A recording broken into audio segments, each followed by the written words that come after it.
স্বামী স্ত্রীর সম্পর্কের উদ্দেশ্য হলো তুমি যখন তার দিকে ফিরবে তুমি যেন প্রশান্তি, স্বস্তি এবং নিরুদ্বেগ স্বাচ্ছন্দ্য অনুভব করো। আমি বলিনি যে তুমি তার মধ্যে প্রশান্তি পাও, এমনকি তার কথা মনে হলেই তুমি এক ধরনের প্রশান্তি অনুভব করো। এমনকি তার কথা মনে হলেই যখন তোমার মন তার ব্যাপারে চিন্তা করতে শুরু করে তুমি তখন প্রশান্তি অনুভব করো। তোমার জীবনে হয়তো সমস্যার অন্ত নেই, কিন্তু তোমার জীবনসঙ্গীর কারণে সেগুলো ম্যানেজ করা সম্ভব হয়। লিতাসকুনু ইলাইহা। তারপর তিনি বলছেন, وجعل بينكم مودة। আর তিনি তোমাদের মধ্যে তীব্র ভালোবাসা সৃষ্টি করেছেন। আপনি আপনার জীবনসঙ্গীর জন্য যে ভালোবাসা অনুভব করেন তা আপনার নিজের কাছ থেকে আসেনি, সেই ভালোবাসা এসেছে আল্লাহর কাছ থেকে। আল্লাহ হলেন সকল ভালোবাসার মালিক, তিনিই স্বামী স্ত্রীর মাঝে এটা দিয়েছেন। খেয়াল করে দেখুন, তিনি কি ভালোবাসার কথা আগে বলেছেন নাকি শান্তির কথা আগে বলেছেন? তিনি শান্তির কথা আগে বলেছেন। ঠিক জানেন এর মানে কি? আপনি যদি ভালোবাসা বজায় রাখতে চান তাহলে কি ঠিক রাখতে হবে আগে? শান্তি, পারিবারিক শান্তি। এই শান্তি যদি হুমকির সম্মুখীন হয় আপনাকে সবার আগে এই হুমকি দূর করতে হবে। সারাক্ষণ ঝগড়া করে বলতে পারবেন না, বাই দ্য ওয়ে আমি তোমাকে এখনো ভালোবাসি। এই ভালোবাসা দিন দিন দুর্বল হতে থাকবে এবং এক সময় তা হারিয়ে যাবে। এরপর শুধু মৌখিক ভালোবাসা বিরাজমান থাকবে।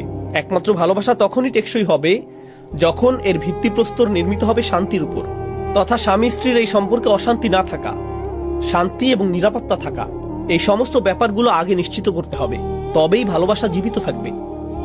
এটাই হলো ভিত্তি। ওয়াজআলা বাইনাকুম মাওয়াদ্দা।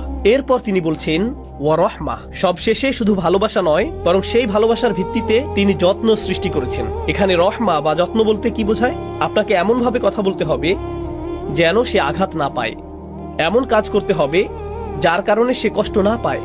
স্বামীকে তার স্বাভাবিক অবস্থার বাইরে গিয়ে নিশ্চিত করতে হবে যেন তার স্ত্রী ভালো থাকে। স্ত্রীকে তার স্বাভাবিক অবস্থার বাইরে গিয়ে নিশ্চিত করতে হবে স্বামীর যেন কোনো অসুবিধা না হয়। স্বামী স্ত্রী একে অন্যকে নিবিড়ভাবে জানার কারণে তাদের ভালো করেই জানা থাকে কোন কথাটি বা কাজটি তার সঙ্গীকে সবচেয়ে বেশি বিরক্ত করে তুলবে। ঝগড়ার সময় যে ব্যাপারটা তাকে বেশি আঘাত করবে আপনি ঠিক সেটাই বলে থাকেন, অথবা কোনো একভাবে জেনেছেন আপনার অমুক অমুক ভুলটি আপনার সঙ্গীকে সবচেয়ে বেশি কষ্ট দিয়েছিল, কিন্তু আপনি সেটা পরিবর্তনের কোনো তোয়াক্কা করেন না। তাকে এটা মেনে নিতে হবে, আমি এমনই। এমন মনোভাব সম্পর্কের মাঝে রহমার অভাব প্রমাণ করে। ভালোবাসা এখনো আছে কিন্তু রহমা নেই, বুঝতে পারছেন? সুতরাং আল্লাহ আজ্জা জাল্লা স্বামী স্ত্রীর সম্পর্কের মাঝে এই তিনটি ব্যাপার নির্ধারণ করে দিয়েছেন: শান্তি, তীব্র ভালোবাসা এবং সবশেষে যত্ন বা রহমা।